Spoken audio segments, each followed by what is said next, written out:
This episode of the Royal Ramble is dedicated to the memory of Jack Lanza.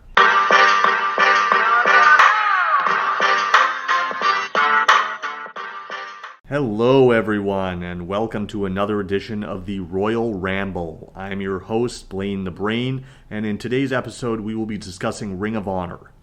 Not only will I be recapping what could be their final pay-per-view last night, and how apropos a name it was, but I will also be discussing what the future holds for the promotion. Before I do that, however, I just wanted to, I thought it would be a good idea to kick this show off on a positive note by focusing more on the history of Ring of Honor. And closer to the end of the show, for you MMA fans out there, I will be also running down my thoughts on the UFC pay-per-view last night, and some of the top contenders and potential matchups heading into 2022. So with that said, let's get right into it. As a wrestling fan, I got into Ring of Honor pretty late, maybe around 2011 or so, when they secured their Fox deal. I always knew about the company because a lot of the industry's top stars came from there. Names like Samoa Joe, Low-Ki, AJ Styles, CM Punk were the backbone that held the company up for so long, and all went on to great success elsewhere. Notice that I said great, not greater, because I don't believe that they would have been as successful if it had not been for places like Ring of Honor. It was their launching pad. I worked at Toronto's Fight Network in 2008, and the company had always covered Ring of Honor. In fact, in the summer of 2008, I got to attend my first Ring of Honor house show at the Ted Reeve Arena, and about a year later, when I worked at Slam Wrestling, I covered another event at the Markham Fairgrounds. I always liked the wrestling, but I probably didn't appreciate the environment as much as most fans because unlike most, I was not watching regularly at the time, so I was unfamiliar with the storylines and characters. But the in-ring product is what drew me in. Of course, I knew some of the talent on the card as they had wrestled elsewhere like WWE or TNA, but most of them were unfamiliar to me, and yet it amazed me how over they were. I mean, the ROH fans were some of the most passionate, hardcore fans I had ever seen, even to this day. Given that the company kind of branched off from the old ECW, it made total sense. Even some of the fans had their own fans. It was insane. So I started watching regularly in 2011, and my immediate impression was that while they placed a lot of emphasis on the in-ring product, as well as character and storyline development, which I always appreciated, they kind of sacrificed the little things along the way, and they kind of had to. Their camera work at the time was shoddy, and the lighting was terrible. There wasn't so much focus on production value. But I will say that they've made significant improvements since then in those areas, especially last night. At the time, though, and much like the old ECW, they didn't have the massive budget of the WWE. They had no choice but to highlight the positive, which they did very well, and try to block out the negative, which they were not as successful with. I remember being at a Toronto show in 2009, and the main event was a tag match featuring Bryan Danielson and Tyler Black against the American Wolves. And at the time, I'm like, who are any of these guys? Little did I know that 2 of the 4 would become my favorites in 2021. It was announced at the start of the match that it would have a 45-minute time limit, and near the end of the 45 minutes, they had me hooked. I was at the edge of my seat, while everyone around me was standing, and a chant of "Fight Forever" broke out. It had been the first time I'd ever heard a chant like that, and it was one of those moments that I felt proud to be a wrestling fan, and obviously one of my favorite memories of Ring of Honor.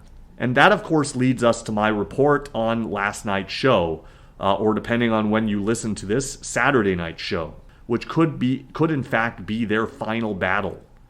Before I get to talking about it though, I wanted to take this opportunity to throw out the useless factoid of the day. Did you know that Ring of Honor was originally created to push video sales? RF Video was a leading distributor of pro wrestling VHS tapes for several companies, including the old ECW.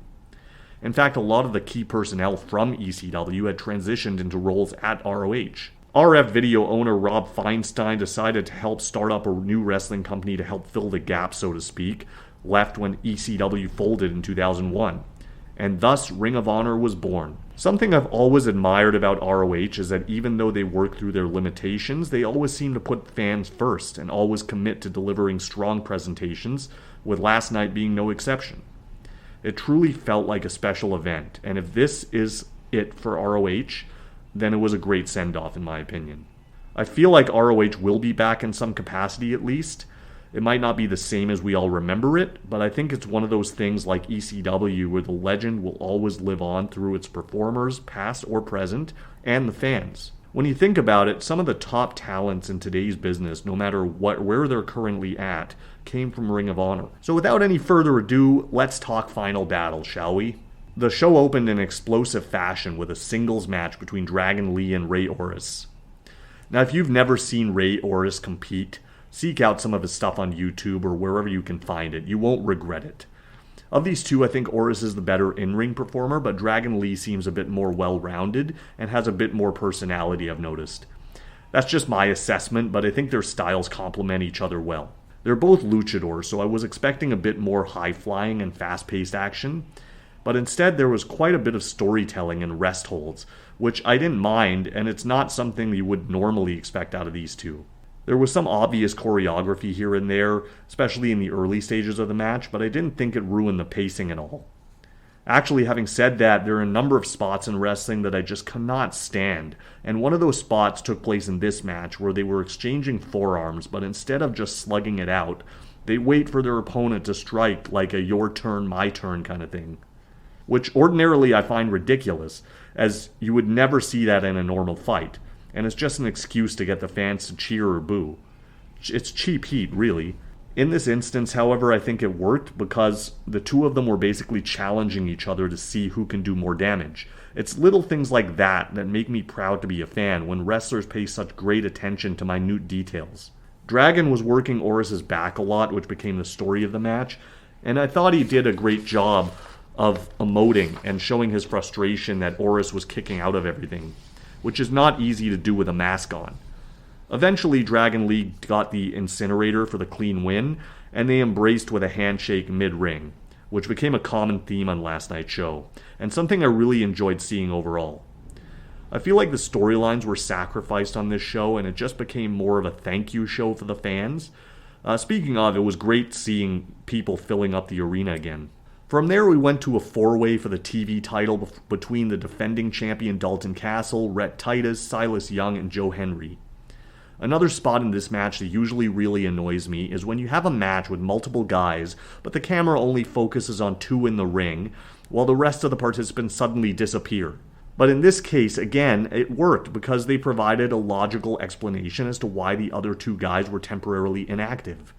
And I thought the announcers as well did a great job with their verbal explanation.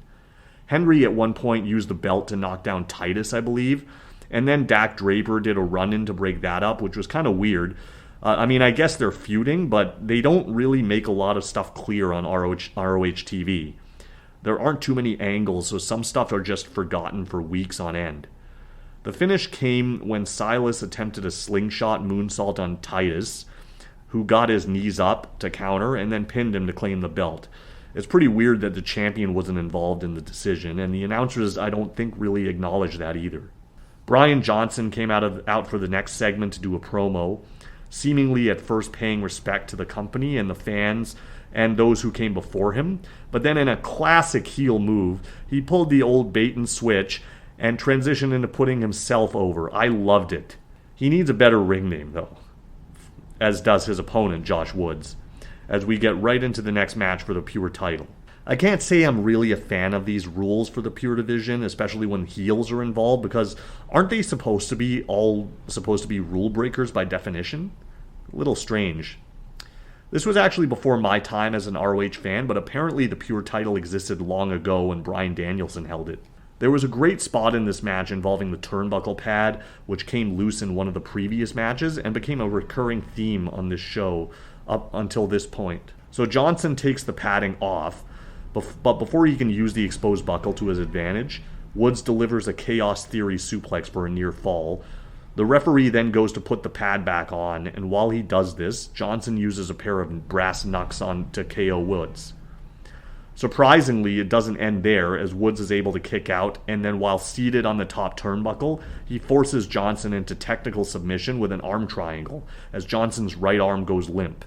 The beauty of this finish is that ordinarily this would be a rope break as Woods was positioned on the top turnbuckle, but because Johnson had already used his permitted rope breaks during the match, as per the pure rules, he couldn't use another one to break the hold.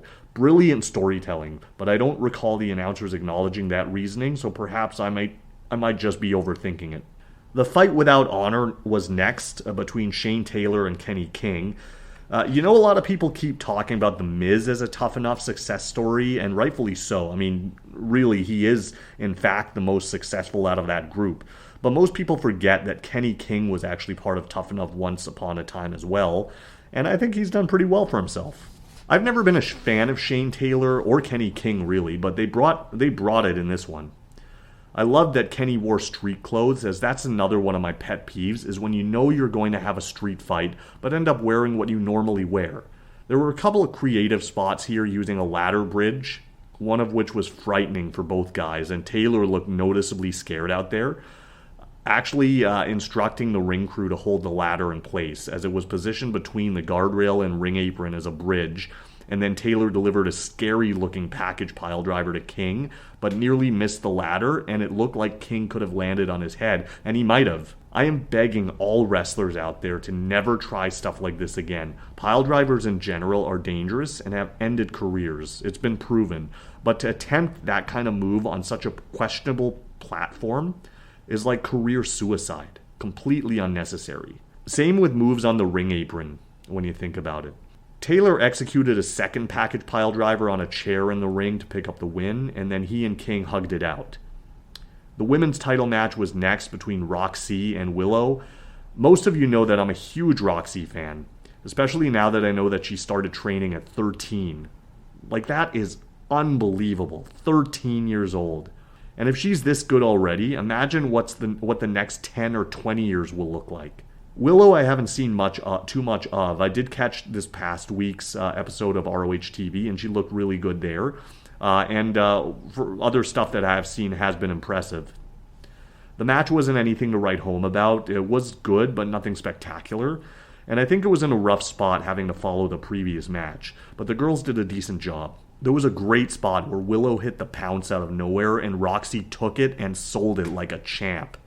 It's so hard to believe that she's only 18. She seems like a seasoned professional already. Roxy gets the eventual win with her finisher, the Code Rock, which is basically the same as Amazing Red's Code Red. It's basically a flip sunset powerbomb. The big story happened after the match, though, as one of the many surprises of the night, Deonna Purrazzo from Impact shows up. She's also the AAA Women's Champion, so she gets in the ring and basically challenges Roxy to a match once she reclaims the Knockout title next month. As if it weren't already a given that Deonna was winning that match and that title back, I think this promo just dotted the exclamation point. Personally, I think it was a mistake having Mickey beat her in the first place. In fact, they could have waited for this moment and had Roxy be the one to take her title. Of course, they didn't know what Ring of Honor's status was at the time, that they being Impact, but still having Mickey be the one to dethrone Deonna is kind of counterproductive in my opinion. But either way, I'm looking forward to this match between Deonna and Roxy. I just don't know how I feel about Roxy in Impact of all places. I think she's one of the few that would actually fit well with the WWE's division, or even AEW now that theirs is finally starting to shape up. But she's still young and will probably end up working in all of these places eventually. There was an 8-man tag match up next, featuring the Foundation against Violence Unlimited. Not much to speak of here, as I don't particularly care for any of these guys, except maybe Brody. It was kind of weird, too, that this was the third from the top. I figured it would be near the start of the show. But I guess based on the aftermath, it does make sense. Homicide uses a fork at one point, like Abdullah the Butcher, and starts jamming it into some of the joints of EC3, including his armpit, which I've never seen before. Nothing against deathmatch wrestling, but I just don't enjoy seeing things that gross me out. Same goes for any kind of joint manipulation. It's just not for me. There was a great spot where someone had Isom, I believe, in cattle mutilation, and then Deppen broke the hold with a coup de grace. That looked incredible. Brody won the match for his team with an overhead pile driver to Isom. And then EC3 grabs the mic and starts delivering a weird promo against the new breed of talent in ROH, which prompts Brian Johnson to come out. Aren't these guys both heels? In any case, it was almost like he was trying to recruit guys to join him in forming a union. I mean, it didn't work out for Jesse Ventura in the 80s, and I somehow doubt EC3 would fare much better. But it doesn't seem like that. It doesn't seem that that's where this is headed. Suddenly, two guys show up at the entranceway, both wearing hoodies. One was former WWE employee Wesley Blake. I didn't quite recognize the other guy, but I'm assuming he might have come from the WWE as well. So perhaps it looks like they may be starting a WWE faction. EC3 then ends the promo with the line, "Free the Titan," which leads to Adam Scherr coming out of nowhere. Who's Adam Scherr, you ask? Why, it's the former Braun Strowman. And I gotta say, this guy looks jacked. He is literally a monster among men, and reminds me a lot of the Mountain from Game of Thrones.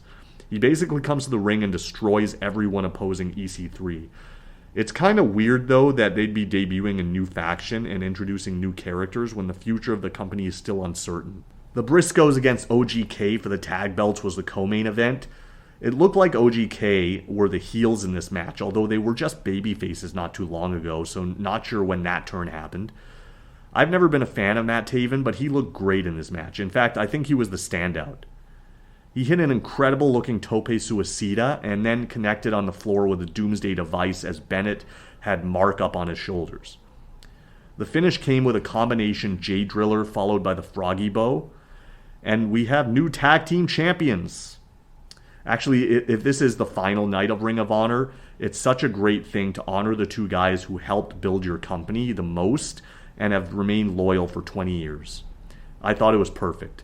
But the Briscoes didn't have much time to celebrate as the lights went out, and when they returned, the Briscoes were face-to-face with AEW's FTR, and another huge surprise.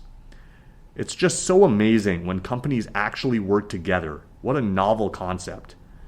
FTR attacks and the fight is on. I think the Briscoes and AEW is a great fit, and I hope it works out for everyone involved. A lot of potential dream matches that can be had with these two. To close the show, Jonathan Gresham squared off with his former mentor, Jay Lethal, who was subbing in for Bandito, who had to pull out of this event and vacate the title after being diagnosed with COVID.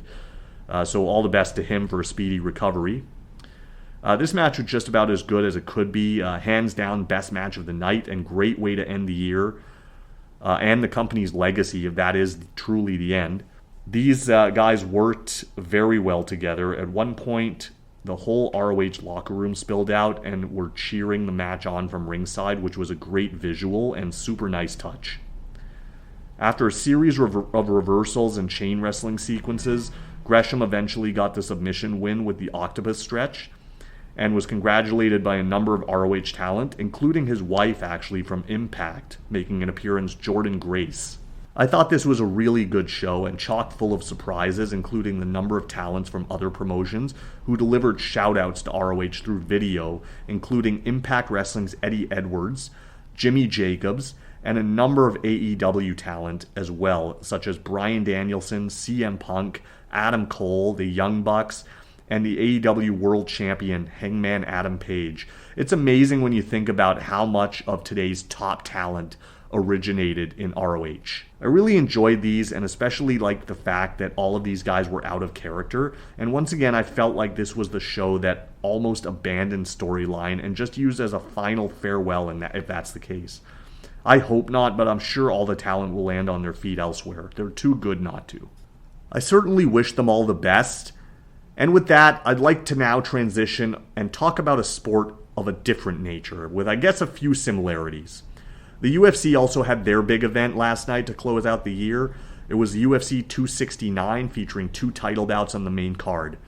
I won't go into too much detail or as much detail, but we'll just discuss a few highlights and what I see in the company's future heading into 2022. I'd say Sean O'Malley continues to impress as he keeps climbing up the bantamweight ladder en route to a potential title shot, but really, he just never disappoints. It's gotten to the point now where if I see O'Malley on a fight card, I know he'll probably be in the opener, and that usually indicates that the rest of the card will be really good, because he'll get it off on the right foot. He scored a TKO victory over Raulian Paiva last night, and if this keeps up, which I'm sure it will, he could be a champion by the end of the year. End of 2022, that is. I think there may be one or two other fighters in his weight class that are ahead of him in the pecking order, but he's getting there. And Aljamain Sterling was watching live last night, so perhaps one thing will lead to another. I think another Sterling versus Jan fight might be in the cards first after the controversy of their last title bout, but we shall see. Kai Kara-France also scored an impressive knockout over Cody Garbrandt, who didn't fare as well as I'd hoped he would in the new weight class. I would love to see Kara-France in the flyweight title conversation, though, and I think he might be after that win. Although I wouldn't mind seeing another Figueiredo and Moreno fight, that's for sure, which I think we also may be getting in the new year. But then my favorite moment of the night was in the women's bantamweight division when Juliana Pena scored what Joe Rogan called the biggest upset in company history. I don't quite know about that because I still think Anderson Silva's getting knocked out by Chris Weidman was, but that was an impressive submission victory over former champion Amanda Nunes as Juliana Pena claimed that belt. She had a game plan, she executed it perfectly, and it paid off. I've always been a huge fan of Pena and wouldn't mind seeing a rematch between those two next year or even 2023 because I don't believe, honestly, that there is anybody in the division who can even touch either one of these two at the moment. And I mean, no disrespect, by the way, but they're just that good. I love seeing Juliana's mentor, Miesha Tate, in the crowd too, and it got me thinking. She actually coached Pena on The Ultimate Fighter Season 18. How great a story is that the student of Tate beat the woman who took Tate's title in 2016. Incredible.